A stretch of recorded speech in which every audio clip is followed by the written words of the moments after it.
사무엘하 7장으로 갑니다. 13절까지 읽어야 되는데 8절부터는 말씀을 전하는 중에 우리가 한번 읽도록 하겠습니다. 우리 1절부터 7절까지만 우리 한 목소리로 함께 읽겠습니다. 여호와께서 주의 모든 원수를 무찌르사 왕으로 궁에 평안히 살게 하신 때에 왕이 선지자 나단에게 이르되 볼지어다 나는 백향목 궁에 살거늘 하나님의 괴는 휘장 가운데 있도다. 나단이 왕께 아뢰되 여호와께서 왕과 함께 계시니 마음에 있는 모든 것을 행하소서 하니라. 그 밤에 여호와의 말씀이 나단에게 임하여 이르시되 가서 내 종 다윗에게 말하기를 여호와께서 이와 같이 말씀하시되 네가 나를 위하여 내가 살 집을 건축하겠느냐? 내가 이스라엘 자손을 애굽에서 인도하여 내던 날부터 오늘까지 집에 살지 아니하고 장막과 성막 안에서 다녔나니 이스라엘 자손과 더불어 다니는 모든 곳에서 내가 내 백성 이스라엘을 먹이라고 명령한 이스라엘 어느 지파들 가운데 하나에게 내가 말하기를 너희가 어찌하여 나를 위하여 백향목 집을 건축하지 아니하였느냐고 말하였느냐. 아멘. 우리가 성경을 읽어보면은 구약 성경도 그렇고 신약 성경도 그렇고 많은 기적, 많은 능력의 사건들이 기록되어 있습니다. 그래서 우리가 성경을 읽을 때마다 느끼는 아쉬움이 뭐냐? 그런 기적과 능력의 사건이 나에게도 좀 일어났으면, 그런 하나님의 기적, 하나님의 능력 베풀어 주심이 내 가정에도, 내 인생에도, 내 자녀들에게도, 내 일터와 사업장에도 일어났으면 좋겠다. 다 그런 소망을 가지고 있습니다. 그런데 성경을 잘 읽어보면 어떤 사람에게 하나님이 기적을 주시고 능력을 베풀어 주시느냐? 포기하는 사람에게, 포기하는 사람에게. 하나님의 기적을 맛본 사람들은 포기하지 않아도 되는 위치에 있으면서 포기했던 사람들입니다. 마지못해서 한 포기가 아닙니다. 어쩔 수 없어서 포기한 것이 아니고 포기하지 않아도 되는 위치에 있는데도 하나님 때문에 하나님의 영광을 위하여 포기했던 사람들에게 하나님이 기적과 능력을 베풀어 주셨습니다. 예를 들어서 아브라함이 롯에게 포기했잖아요. 그 어린 롯을 어렸을 때부터 데려다가 자녀처럼 길렀습니다. 성인이 되었습니다. 가정을 이루었습니다. 롯도 부자가 되었습니다. 종들이 막 싸우는 거예요. 아브라함의 종들하고 롯의 종들하고. 아브라함의 양들과 롯의 양이 섞이고 우리 양이다 아니다 다툼이 일어난 거예요. 이때 아브라함은 자기가 양보하지 않아도 되는데 조카 롯에게 딱 양보합니다. 우리는 친족 관계다. 나나 너나 내 목자나 네 목자나 다투게 하지 말자. 네가 먼저 선택해라. 네가 우하면 나는 자고 네가 자하면 나는 우다. 깨끗이 포기했을 때 하나님이 어떤 기적을 주셨습니까? 그 롯이 떠난 이후에 하나님이 찾아오셔서 요단 동쪽뿐만 아니고 동서남북을 바라봐라. 네가 종과 형으로 걸어봐라. 네가 밟는 땅을 다 내가 너에게 주겠다. 포기하지 않아도 되는 위치에 있는데도 포기했을 때 무엇 때문에? 하나님 때문에, 믿음 때문에 포기했을 때 하나님은 기적을 주셨다. 이삭이 블레셋 사람들에게 우물을 양보했어요. 팔레스타인 지방은 물이 귀하기 때문에 우물이 참 중요합니다. 여기서 사람도 먹고 짐승도 먹고 살잖아요. 힘들게 우물을 딱 팠는데 블레셋 사람들이 와가지고 자기들 끄라는 거라. 억지를 부리고 고집을 피우고 이삭은 멱살 잡고 싸우지 않습니다. 깨끗이 양보합니다.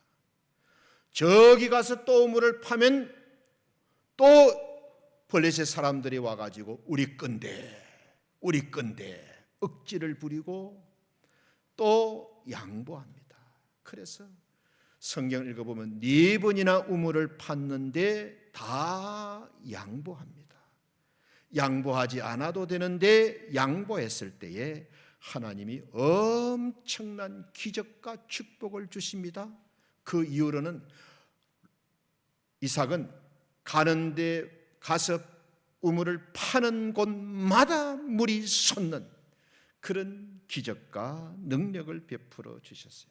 그러니까는 포기라는 것은 힘 있는 사람이 할 수 있는 것이 아니고 성숙한 사람, 진짜 하나님을 믿는 믿음의 사람만이 할 수 있는 행동이다.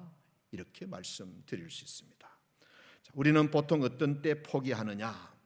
정말 사랑할 때 그 사람을 위해서 포기합니다. 옛날에 우리 부모님들이 그랬어요. 본인들은 먹고 입고 제대로 살지 못하면서도 자녀들을 공부시키기 위해서 얼마나 무지막지한 고생과 고난을 겪었는지 모릅니다. 왜? 자녀를 사랑하기 때문에. 저는 어렸을 때 우리 어머님이 쌀밥은 못 드시는 줄 알았어요. 우리 어머님은 고기 안 좋아하시는 줄 알았어요. 어디 놀러 가고 구경 다니는 것 싫어하고 할 줄 모르는 줄 알았어요. 왜? 자녀를 위해서 희생하신다고. 자녀를 위해서 모든 것을 포기한 것은 자녀를 사랑하기 때문에. 그래서 우리가 정말 사랑할 때 포기할 수가 있고, 또 한 가지는 상대방을 나보다 낮게 여길 때 포기할 수가 있어요. 예수님이 십자가에 돌아가시니까는 예수님의 제자들이 너무 실망해가지고 갈릴리로 다시 돌아갔어요. 십자가에 돌아가시고 3일 만에 부활하신 예수님이 제자들을 찾아가십니다. 부활하신 예수님의 모습을 보여주신 거예요. 그리고 나서 깊은 데로 가서 그물을 던져라. 베드로가 보니까는 자기가 예수님을 몰라도 너무 몰랐던 거예요. 예수님은 정말 말씀하신 대로 죽은 지 사흘 만에 부활하셨구나. 정말 하나님은 아들이시구나. 예수님은 죽음도 이기시는 분이구나. 예수님은 말씀대로 죽으셨다가 3일 만에 다시 살아나신 분이시구나. 예수님을 자기보다 훨씬 낮게 여겼을 때에 자기의 모든 경험과 모든 상황을 내려놓고 깊은 데 가서 그물을 던지라는 말씀에 순종할 수 있었던 거예요. 그래서 일반적으로는 정말 사랑할 때, 그리고 나보다 낮게 여길 때, 상대방을 나보다 낮게 여길 때 우리는 포기할 수 있다. 자, 여러분, 하나님이 어떤 분이십니까? 그리고 예수님이 어떤 분이신지 알잖아요. 성령님이 어떤 분이신지 알잖아요.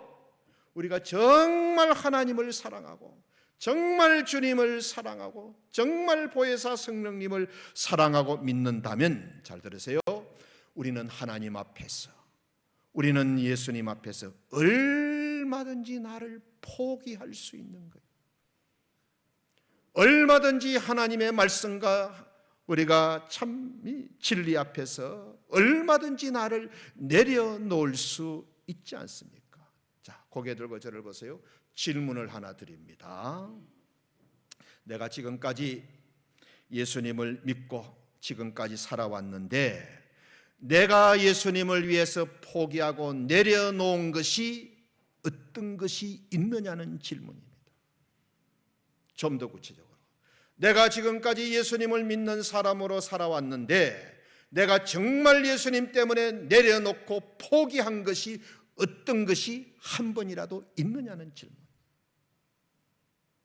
예수님 때문에 따지고 싶을 때도 참고, 예수님 때문에 싸우고 싶을 때도 참고, 예수님 때문에 손해보고, 예수님 때문에 오해받고, 예수님 때문에 억울한 말을 듣고, 예수님 때문에 욕을 먹은 적이 몇 번이나 있느냐는 거예요.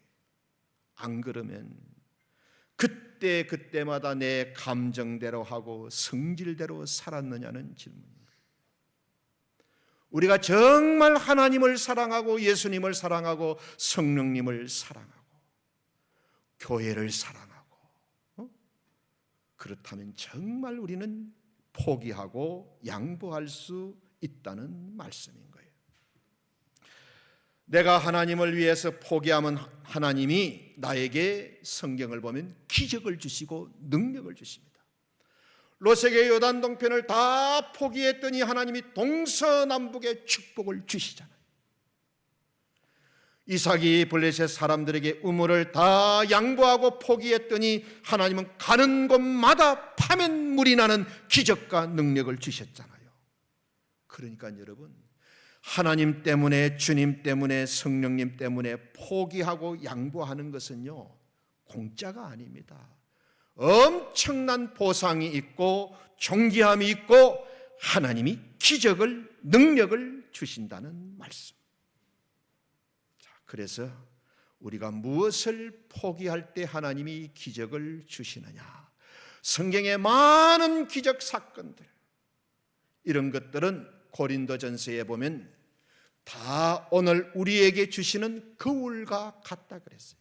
구약에 그런 사건이 있고 신약 성경에 그런 사건이 있었던 것은 지금도 얼마든지 우리에게 똑같이 일어날 수 있다는 것을 다시 한번 보여주고 확인해 주는, 구약의 사건들은 오늘 우리에게 거울이 된다.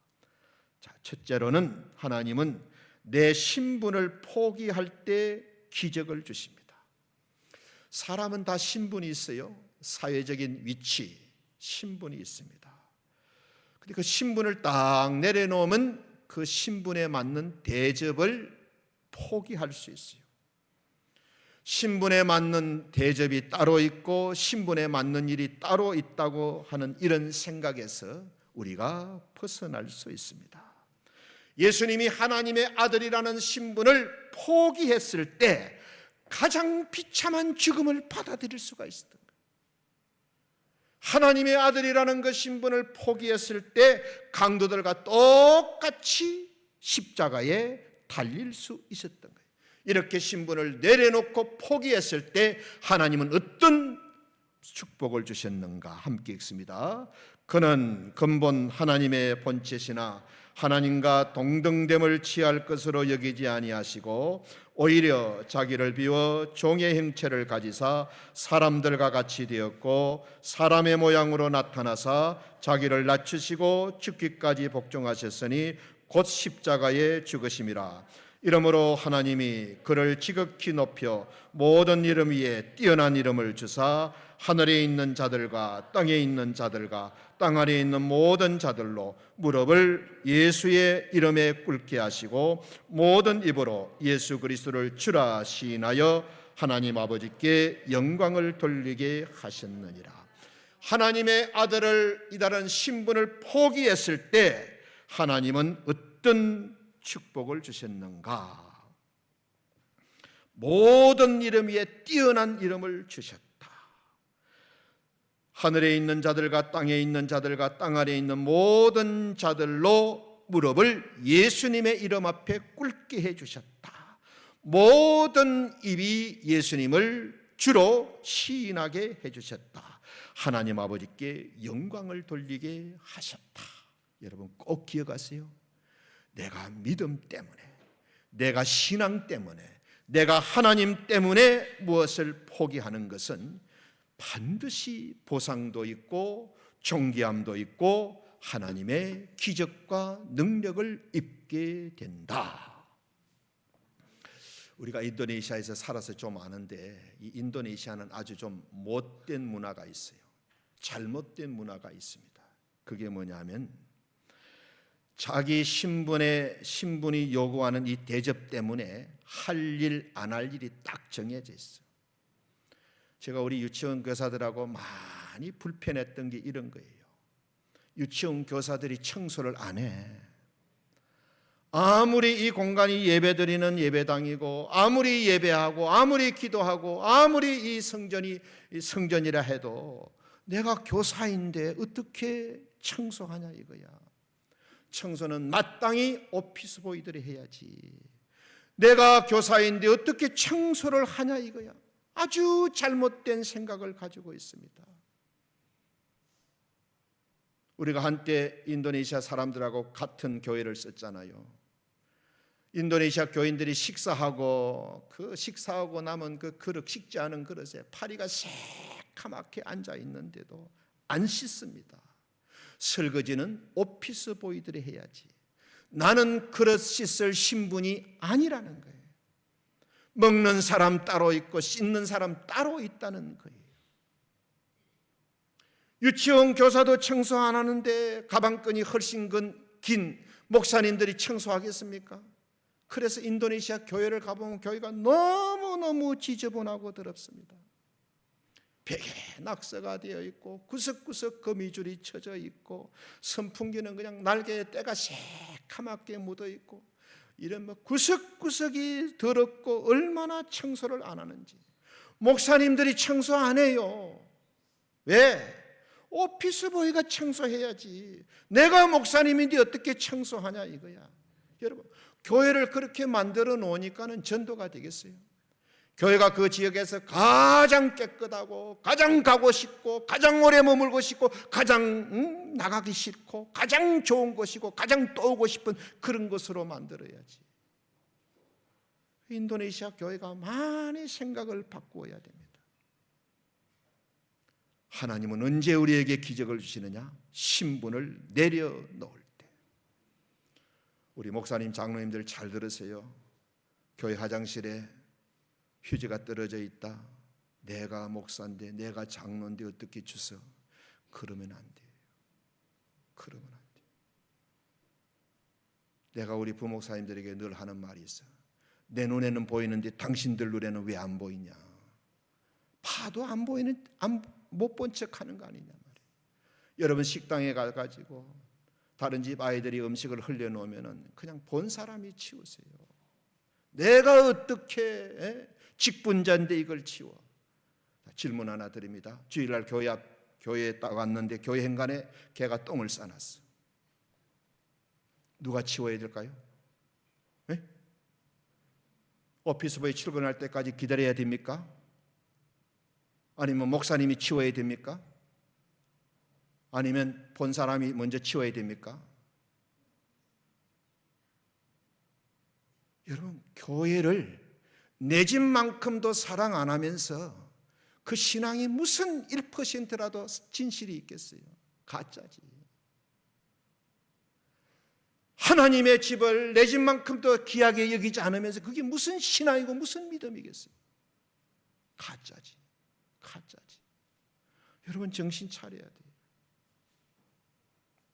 첫째는 내 신분을 포기할 때 하나님이 기적을 주시고, 두 번째는 내 생각과 감정을 포기할 때, 내 생각과 감정을 포기할 때. 사람은 다 경험이 있습니다. 이 경험이 생각을 만들고 가치관을 만듭니다. 이것이 종합되어서 그 사람의 세계관, 인생관을 만듭니다. 그런데 성경은 우리가 가진 생각과 경험을 하나님 앞에서 내려놓아라, 하나님의 말씀 앞에서 내려놓으라고 말씀합니다. 우리가 그토록 자랑스럽게 생각하는 우리의 지혜와 우리의 명철과 지식을 하나님 말씀 앞에 내려놓으라고 말씀하는 거예요. 그러면서 하나님이 하시는 말씀은 내 생각과 너희 생각과 다르다. 하늘이 땅보다 높음 같이 나의 생각은 너희 생각보다 높고 깊고 넓다. 너희 생각과 내 생각은 하늘과 땅 차이이기 때문에 너희는 얼마든지 하나님 앞에서, 말씀 앞에서 너희의 생각을 내려놓을 수가 있다. 우리 인생이 한 60년 70년 살면요, 머리가 깜빡깜빡해집니다. 기억력이 점점 흐려지고요, 총기가 점점 이렇게 흐려집니다. 뇌 기능이 점점 떨어지고 나중에는 치매가 오고 나중에는 죽고 그 뇌는 썩어서 흙으로 돌아갑니다. 길어야 100년짜리입니다. 길어야 100년짜리인 이 사람의 뇌를 가지고 영원하신 하나님, 전지전능하신 하나님의 말씀, 하나님을 이렇게 자르고 저렇게 자르고 이렇게 평가하고 이렇게 하니까는 우리 신앙이 어떻게 되겠어요? 하늘과 땅 차이라고 말씀해 주시는데도 우리는 땅의 머리를 가지고 영원하신 하나님의 말씀과 하나님을 마음대로 평가하고 판단하고 맞고 틀리고 마음에 들고 안 들고, 그러니 우리 신앙이 이리 쭈그러지고 저리 쭈그러지고 엉망진창이 되어 있는 거예요. 내 생각과 경험을 내려놓을 때 하나님은 기적을 주십니다. 열왕기하 4장에 있는 말씀을 보면 나아만 장군, 아람 나라의 국방장관, 그 당시 중동의 역사를 보면 아람 나라가 세계를 주물렀습니다. 이 아람 나라 국방장관이 전선 장군이고 제복에는 전성 장군의 휘장이 주렁주렁 달려 있었지만은 저녁에 집에 가서 옷을 벗으면 문둥병 환자인 거야. 몸이 썩어 들어가는 거야. 소문을 들었어요. 이스라엘 나라에는 엘리사라고 하는 선지자가 있는데 그 사람 앞에 가면 이 병을 고침받을 수가 있다. 자기도 장군으로서 오랫동안 인생을 살아오면서 자기 생각과 경험이 있잖아요. 그래서 그냥 가지 않습니다. 왕의 친서를 딱 준비해 갑니다. 마차에는 온갖 좋은 선물을 잔뜩 싣고 부하 장교들을 딱 대동해 가지고 이스라엘로 갑니다. 자기도 경험이 있다가 보니까는 아람 나라의 국방 장관으로서 내가 가면 이런 대접은 받겠지 생각을 했어. 웬걸 아주 이거 뭐 개무시도 이런 개무시가 없습니다. 자기 생각하는 엘리사가 동네 입구에 나와서 마중을 나오고 그리고 자기를 보고 먼 길 오셨다 고생했다 그러고 그리고 깨끗한 물로 씻어주고 약을 바르고 기도하고 안수하고 그렇게 고쳐줄 줄 알았는데 자기는 얼굴도 안 보여. 집에 일하는 사람 문간에 내보내면서 저 요단강 흙탕물에 가서 몸을 7번 씻으러 합디다. 문 딱 닫고 들어가 버리는 거예요. 당시 세계를 호령하던 아람 나라 장군이요, 이게 완전히 그냥 이게 아주 개무시를 당한 거예요. 얼마나 화가 났겠어요. 칼을 착 빼가지고 막 단칼에 그냥 들어가서 목을 날리고 싶는데 나만 장군을 신하들이 설득합니다. 장군이요, 그러면 안 됩니다. 장군은 우리 아람 나라에서 얼마나 중요하신 분입니까? 이번에 꼭 고침받고 가야 됩니다. 아니 7번 모여가면 낫는다고 하지 않았습니까? 나 같으면 7번 아니라 70번 700번도 들어가기 위해서 한번 해봅시다. 그런데 그 신하의 말을 듣고 나만 장군이 자기 생각과 마음을 내려놓습니다. 그때 하나님이 자기 생각과 마음을 내려놓았을 때, 포기했을 때 기적을 주셨습니다. 함께 읽습니다. 나만이 노하여 물러가며 이르되 내 생각에는 그가 내게로 와서 하나님 여호와의 이름을 부르고 그의 손을 그 부위 위에 흔들어 나병을 고칠까 하였도다. 다메섹강 아바나와 바르바른 이스라엘 모든 강물보다 낫지 아니하냐.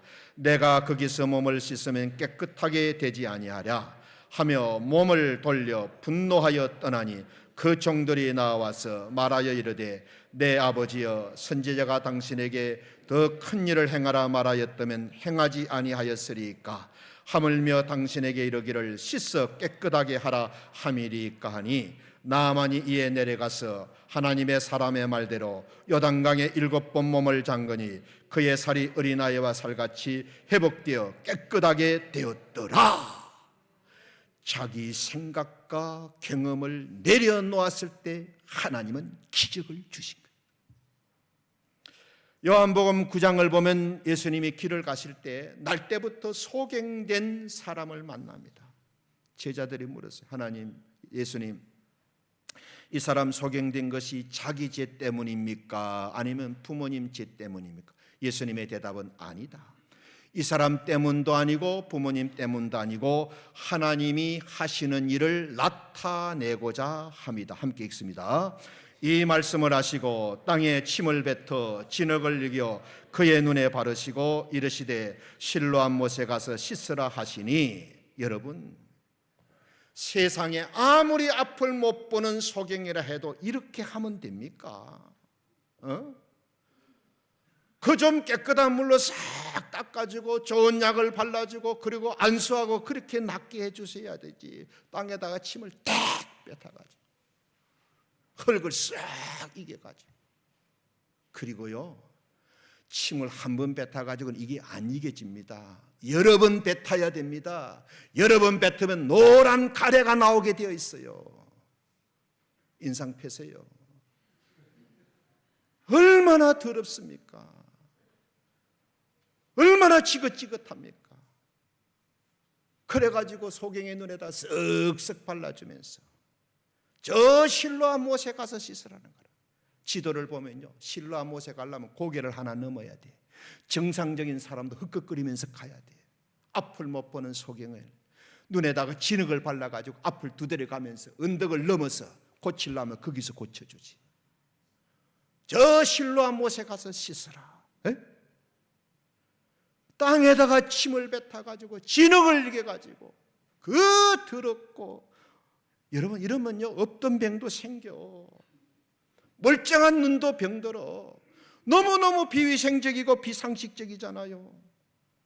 그런데도 이 소경은 자기 생각과 감정을 딱 내려놓고 실로암 못으로 갑니다. 함께 읽습니다. 네 눈이 어떻게 떠졌느냐 대답하되 예수라 하는 그 사람이 진흙을 이겨 내 눈에 바르고 나더러 실로암 못에 가서 씻으라 하기에 가서 씻었더니 보게 되었더라. 만약에 이 여인이, 만약에 이 소경이 내 눈 안 떠도 좋다, 아무리 소경이라도 이렇게 더럽고 이렇게 자존심 상하고 이렇게 기분 나쁘게 치료 못 받겠다, 그랬으면 어떻게 되었을까요? 평생 소경으로 살다가 인생 끝났을 겁니다. 꼭 기억하세요. 어떤 사람에게 하나님이 기적을 주시느냐? 내 생각과 감정을 포기하는 사람에게. 세 번째로는 내 뜻과 계획을 포기할 때 하나님이 기적을 주십니다. 내 뜻과 계획을 포기할 때. 다윗이 아주 훌륭한 뜻과 계획을 가지고 있었어요. 하나님을 위해서 성전을 지어 드려야 되겠다. 자기는 백향목으로 지은 좋은 왕궁에 살고 있는데 하나님의 언약궤는 아직도 저 펄럭거리는 휘장 천막 가운데 있는 걸 보고 마음이 편치를 못한 거야. 하나님이 지어달라고 부탁도 안 했어. 옆에 신하들이 짓자고 제안도 안 했어.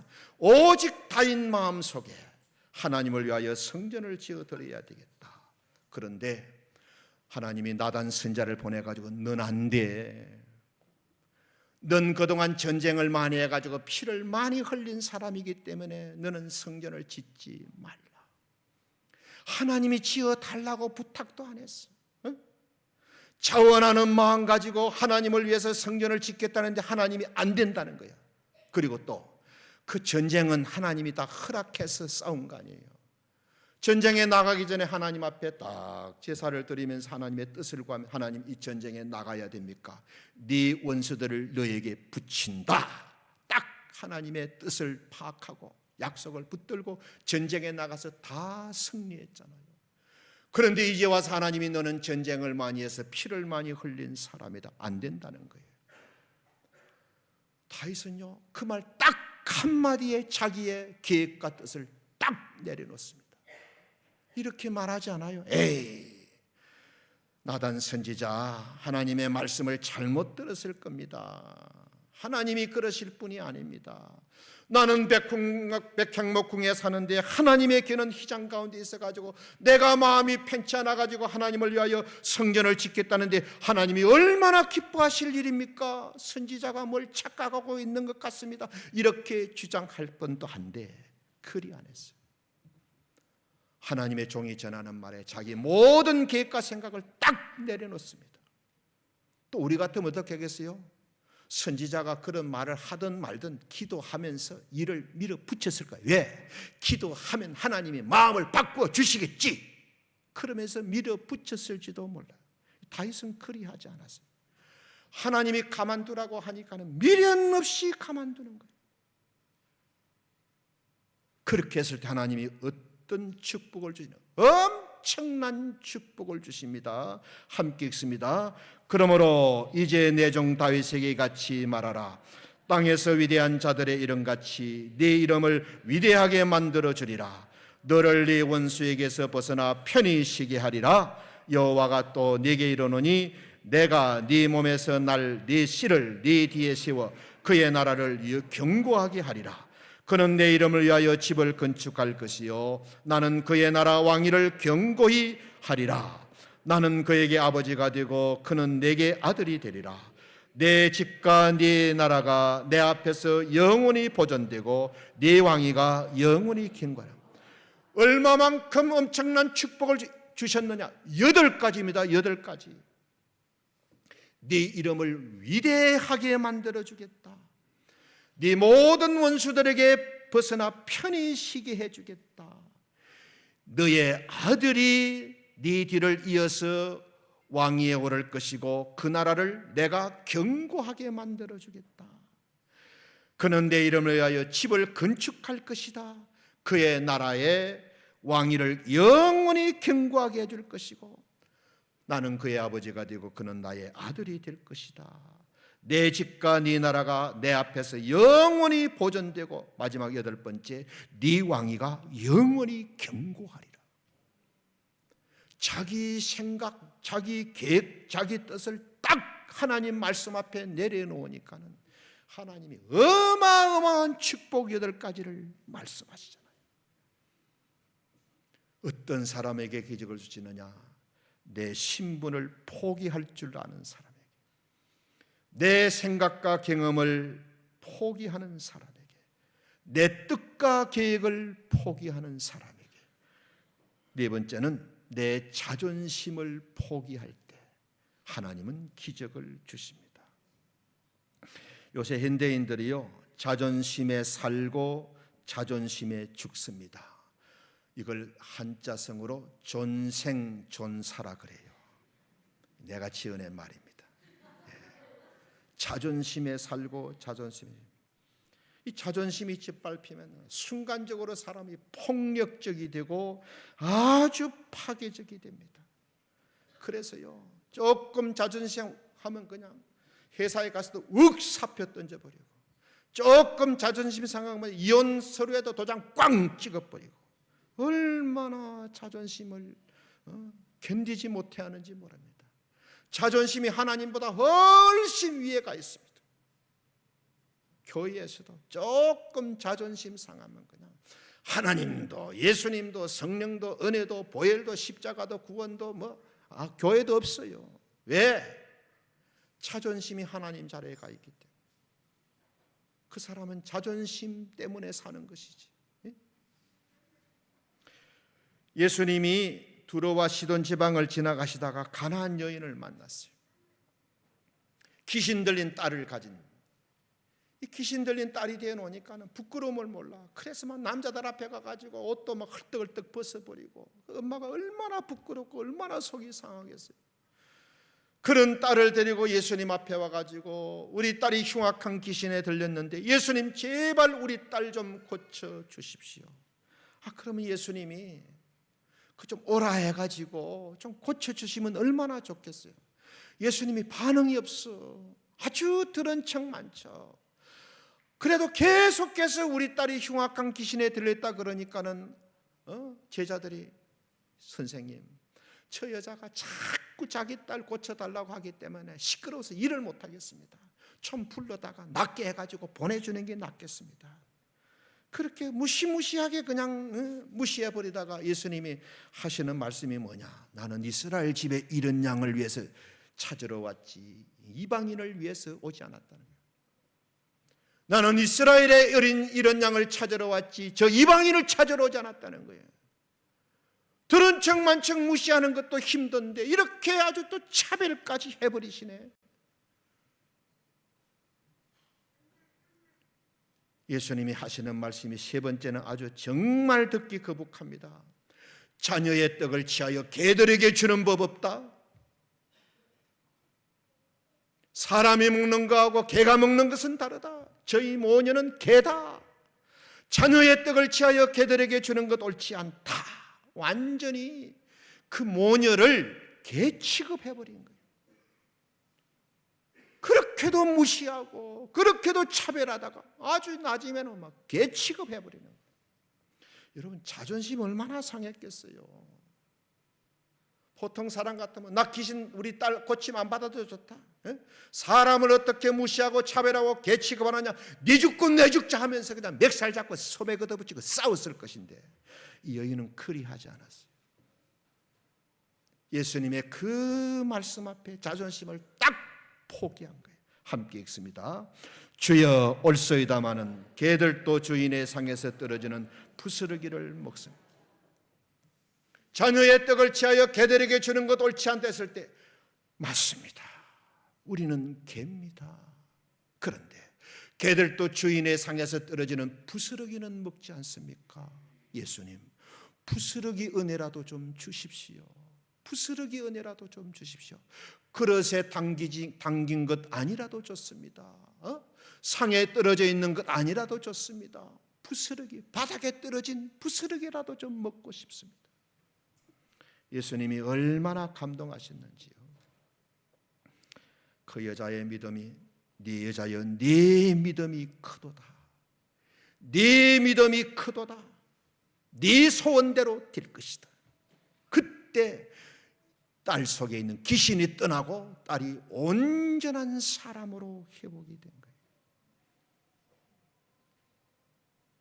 보통 사람 같으면 주기 싫으면 안 주면 되지, 사람 차별하고 사람을 개 취급하고 너 죽고 나 죽자 그리 했지 않겠어요?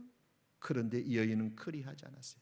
만약에 그랬다면 딸이 고침받았겠어요? 평생 귀신 들린 딸 때문에 고생하다가 인생을 접었을 겁니다. 차별하고 무시하고 개 취급을 해도 자존심을 버렸기 때문에 평생 문제가 해결된 거예요. 평생의 문제가 해결된 거예요. 말씀을 마칩니다. 자, 고개 들고 저를 보세요. 적어도 이 세 가지가 아니면은 어지간하면 양보하고 포기하며 사십시오. 첫째, 하나님만이 생명과 구원을 주시는 유일하신 분이다. 유일하신 하나님 신앙. 두 번째는 예수 그리스도의 십자가 외에는 제사함 받을 길이 없다. 예수님 외에는 구원받을 길이 없다. 세 번째는 성경만이 하나님의 말씀이고 진리다. 이 세 가지가 아니면 그 외에 이 본질이 아닌 것들은 여러분 잘 양보하고 좀 이렇게 포기하고 사십시오. 참 부끄러운 것은요, 우리 한국 교회의 수준이 나오는 부분입니다. 참 부끄러운 것은 서울의 어느 교회는 성탄절날 떡을 하는데 교회에도 뭐 1여성교회가 있고 2여성교회가 있고 3여성교회가 있고 성교회가 쭉 있잖아요. 성탄절날 떡을 1여성교회에서 할 것인지 3여성교회에서 할 것인지 그것 때문에 싸워가지고 교회가 쪼개져 버렸어요. 여러분, 그게 얼마나 비본질적인 일입니까? 강단의 카페트를 바꿔야 되는데 빨간색으로 깔아야 된다, 파란색으로 깔아야 된다. 그래가지고 교회가 쪼개져 버렸어. 이게 우리 한국 교회의 수준인 거예요. 얼마나 창피하고 얼마나 부끄러운 일입니까? 어떤 분이 쓴 책을 읽어보니까는 어떤 처녀가 어떤 집에 시집을 갔어요. 그런데 그 시댁에서 보니까는 감자를 삶아놓고 소금에 찍어 먹는 거야. 자기 친정에서는 설탕에 찍어 먹었는데 소금에 찍어 먹는 게 너무너무 촌스러운 거야. 도대체 이 집안은 어떻게 됐길래 감자를 설탕에 안 찍어 먹고 소금에 찍어 먹는 이런 수준 낮은 집안이 어디 있나. 그래가지고 결국 이혼.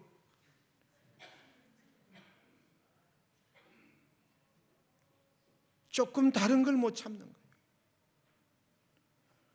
또 어떤 집안은요, 아버지는 한국에서 제일 노래 잘하는 가수가 나훈아라 그러고, 어머니는 조용필이라 그러고, 그래가지고 이혼했답니다.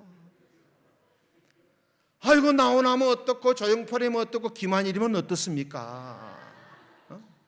그게 가정이 깨어져야 될 그런 문제입니까? 이게 뭐냐? 자기 생각이 다른 사람 생각과 다를 때 견디지 못하는 이 자존심 문제. 여러분, 우리가 십자가에서 죄도 십자가에 못 박아야 되지만은 자존심도 십자가에 못 박아야 됩니다. 예수님 이 자존심 세웠으면 강도들과 같이 십자가에 못 박히시겠습니까? 아닙니다.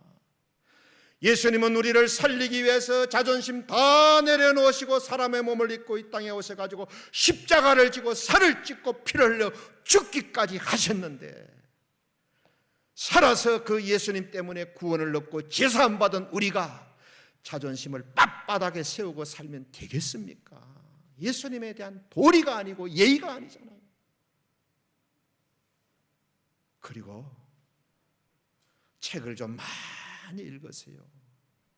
여러 사람의 이야기를 많이 읽어야 사람마다 다 시각이 다르고 관점이 다르고 강조점이 다르고 주장이 다르고 가치가 다르구나. 내가 아무리 붙들고 있는 내 생각과 가치도 많은 사람들 가운데 하나밖에 안 되구나. 그래서 겸손할 줄 알고 자기 생각을 객관화시킬 수가 있고 다른 사람의 의견을 존중할 줄 아는 거예요. 여러분, 지금 우리 사회 보세요. 내 편 아니면 내 편인 거야. 왜 그러느냐? 이 다 열등감의 문제예요. 열등감이 많으니까. 진짜 공부 많이 하고 실력 있는 사람 보고요, 당신 바보다 그러면 웃고 맙니다. 아이고, 내가 모르는 게 많지. 내가 아직도 바보라고 소리 들을 그런 분야들이 많지. 진짜 그렇지 못한 사람에게 바보라 그러면요, 칼 들고 쫓아옵니다. 왜? 열등감 때문에. 꼭 기억하세요. 하나님은 내 신분을 포기할 때 기적을 주십니다. 내 생각과 감정을 포기할 때 기적을 주시고, 내 뜻과 계획을 내려놓을 때 기적을 주시고, 마지막으로 내 자존심을 포기할 때 하나님은 기적을 주신다. 여러분, 자존심과 은혜를 바꾸지 마십시오. 내가 가진 자존심은 쓰레기통에 하루에 12번 집어넣어도 하나도 아깝지 않습니다.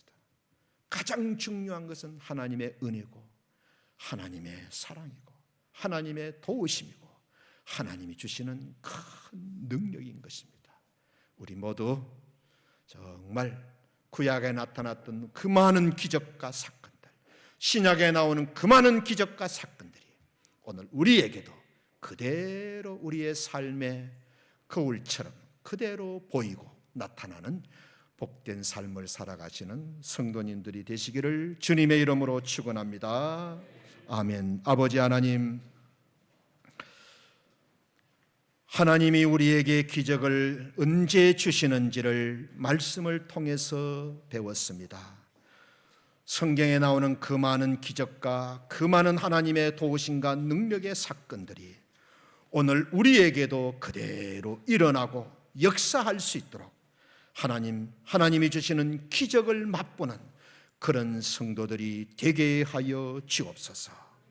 내 신분을 포기할 수 있고 내 생각과 감정도 내려놓을 줄 알고 내 계획과 뜻을 하나님의 말씀 앞에 미련 없이 내려놓고 내 자존심에 생명 걸지 않는 그런 사람으로 살아감으로써 우리 모두 기적, 하나님이 주시는 능력, 이 축복의 증인들 되게 하여 주옵소서. 예수님 이름으로 감사하며 기도드립니다. 아멘.